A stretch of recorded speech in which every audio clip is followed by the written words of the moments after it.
ஒரே தோட்டா எல்லாம் சரியாயிரும். அநீதிக்கு நடக்கும் ஒரு டாட்டா, அக்கிரமத்துக்கு நடக்கும் டாட்டா. எப்படி பேசுறாரு பாருங்கம்மா. இதான்டா தன்னலமற்ற அன்பான சர்வாதிகாரம். இதான் இப்பெல்லாம் பொம்பளை பிள்ளைகளை வெளியில் அனுப்பும்போது பார்த்து போப்பா, பார்த்து போ, கவனமாக போ, சீக்கிரம் வந்துருப்பான்னு. நம்ம வந்துட்டோம்னு வச்சுக்கிறேன். ஆம்பளை பசங்களை பார்த்து போப்பா, பொம்பளை பிள்ளைகளை கேள்வி பண்ணிடாதப்பா, ஏன்ப்பா கொண்டுருவாப்பா, கொண்டுருவோம், பார்த்து போப்பா. அப்போ தெரியும் பாரு. இங்கே தான் வரும்போது 5ஆம் வகுப்புலேருந்து தற்காப்பு வீரக்கலை கட்டாய பாடம். வாள்வீச்சு, சிலம்பம், துப்பாக்கி சுடுதல் எல்லாம் கற்றுக் கொடுத்துருவேன். கலரி, குங்ஃபு, ஜூடோ, ஈடோ எல்லாம் தொட்டாயின்னு வச்சுக்க பொண்ணு பிச்சு பிச்சு போட்டு விட்டுரு, பூரா பயிற்சி கொடுத்து விட்டுருவேன். பெரிய கனவு மண்டைகள் இருக்கு. அவ சொல்றாள் தூங்க மாட்டான்னு. டேய், இதை அரிச்சுக்கிட்டே இருந்தா அவனுக்கா தூக்கம் வருமாடா?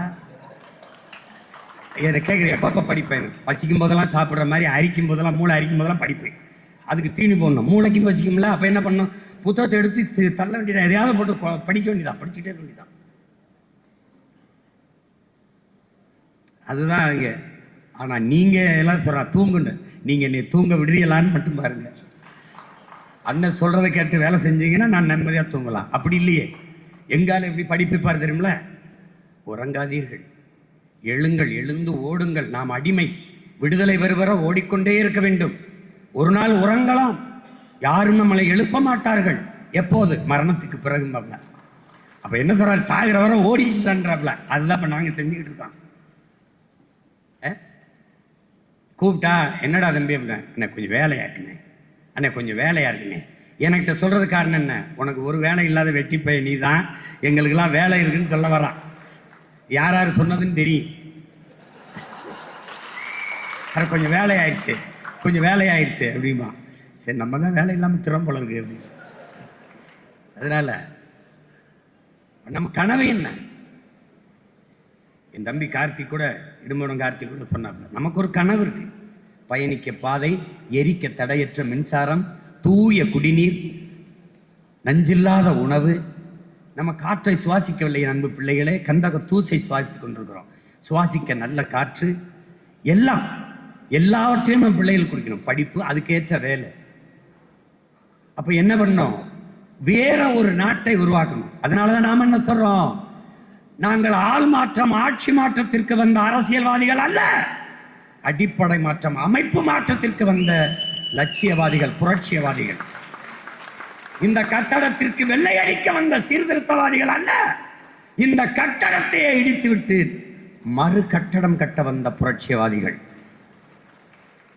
அடிப்படை அமைப்பு, அரசியல் மாற்றம், அமைப்பே மாற்றம். அதுக்கு இது நேரம் இல்லை, நிறைய விளக்கி பேசுவேன், பின்னாடி பேசுவேன், தேர்தல் காலத்தில் பேசுவேன். அரசியல் மாற்றம் என்ன? அரசியல் இந்த கட்சிகள் செய்வது தேர்தல் அரசியல், மக்கட்சி அரசியல், தேர்தல் அரசியல். தேர்தலை மட்டுமே கவனத்தில் வேலை செய்வார்கள். நாம் செய்வது மக்கள் அரசியல்.